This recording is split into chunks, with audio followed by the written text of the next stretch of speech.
Pandian store சீரியலில் இன்றைய எபிசோடில் நம்ம சரவணனையும் அரெஸ்ட் பண்ணிக்கிட்டு போனதுனால தங்கமயிலோட அம்மா அப்பா எல்லாருமே போலீஸ் ஸ்டேஷன் வந்துடுறாங்க. வந்தது மட்டும் இல்லாமல் உள்ளார போயிட்டு சும்மா கதர்னு கதறி சூப்பராக ட்ராமா போடுறாங்க.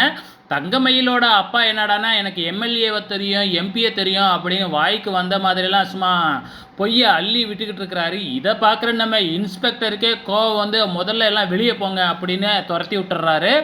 வெளியில் வந்தும் ட்ராமாவை கண்டினியூ பண்ணுறாங்க நம்ம தங்கமயிலோட அம்மாவும் தங்கமயிலும். இதை கவனிக்கிற நம்ம மீனாவுக்கு டவுட் வருது. ஏமா நான் கூட கொஞ்சம் கம்மியாக தான் அழுதுருக்கணும், நானும் இன்னும் கொஞ்சம் அதிகமாக அழுகணுமோ, இவங்க அழுகுறதெல்லாம் பார்த்தா நம்ம பர்ஃபார்மன்ஸ் ரொம்ப கம்மியாக இருக்கோ அப்படிங்கிற மாதிரி பக்கத்தில் ராஜிக்கிட்ட கேட்டுக்கிட்டு இருக்கிறாங்க. தங்கமயில் அழுகுறது கூட ஓகே, ஆனால் அவங்க அம்மா எதுக்கு நம்ம அத்தையை விட பயங்கரமாக அழுகுறாங்க அப்படிங்கிற மாதிரி பேச்சு போகுது. ஸோ இப்படி இருக்கும் பொழுது வக்கீலும் வந்துடுறாரு. வக்கீல் நேராக உள்ளார போயிட்டு இன்ஸ்பெக்டர்கிட்ட பேசுகிறாரு. ஆனால் இன்ஸ்பெக்டர் இருந்துக்கிட்டு இல்லை நாங்கள் கோர்ட்டில் ஆஜர்படுத்திடுறோம், அதுக்கப்புறம் நீங்கள் வெளியில் எடுத்துக்கங்க அப்படிங்கிற மாதிரி சொல்லிடுறாங்களாட்டுக்கு.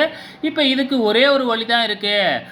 இந்த பொண்ணும் நீங்களும் அவங்க மேலே கம்ப்ளைண்ட் கொடுத்தீங்கன்னா அவங்கள அரெஸ்ட் பண்ணுற மாதிரி வரும். அப்போ அவங்க அரெஸ்ட் ஆகக்கூடாதுன்னா அவங்க கம்ப்ளைண்ட் வாபஸ் வாங்குவாங்க, நம்மளும் வாபஸ் வாங்கி இதை சுமூகமாக முடிச்சுக்கலாம் அப்படிங்கிற மாதிரி ஐடியா கொடுக்குறாங்க. பாண்டியன் இருந்துக்கிட்டு இல்லை அதெல்லாம் வேணவே வேணாம், நான் வேணும்னா கம்ப்ளைண்ட் கொடுக்குறேன், அந்த பொண்ணு வேணாம் அப்படின்னு சொல்லி பார்க்குறாரு. இல்லை அந்த பொண்ணு கம்ப்ளைண்ட் கொடுத்தா தான் ஸ்ட்ராங்காக இருக்கும் அப்படின்னு சொன்ன உடனே ராஜி இருந்துக்கிட்டு நான் கம்ப்ளைண்ட் கொடுக்குறேன், என்னால் தானே இந்த பிரச்சனை வந்துச்சு, இதுக்கு நானே ஒரு முடிவு கட்டுறேன் அப்படின்னு போயிட்டு கம்ப்ளைண்ட்டும் கொடுத்துட்றாங்க. உடனே இன்ஸ்பெக்டரும் நம்ம ராஜியோட வீட்டுக்கு அவங்க சித்தப்பாவுக்கு கரெக்டாக ஃபோன் பண்ணி விஷயத்தை சொல்லிடுறாரு. உடனே சக்திவேலு பயங்கர டென்ஷன் ஆகிடுறாரு. எல்லாமே போச்சு, இப்போ ராஜி வந்து நம்ம மேலே கம்ப்ளைண்ட் கொடுத்துட்டாலாம் அப்படின்னு சொல்லி பதறாரு, புலம்புறாரு.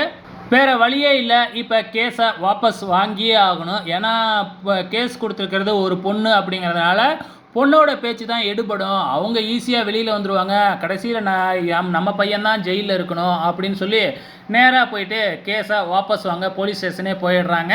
ஸோ இதுதாங்க இன்றைக்கி நடந்திருக்கு. வெயிட் பண்ணி பார்க்கலாம் நாளைக்கு.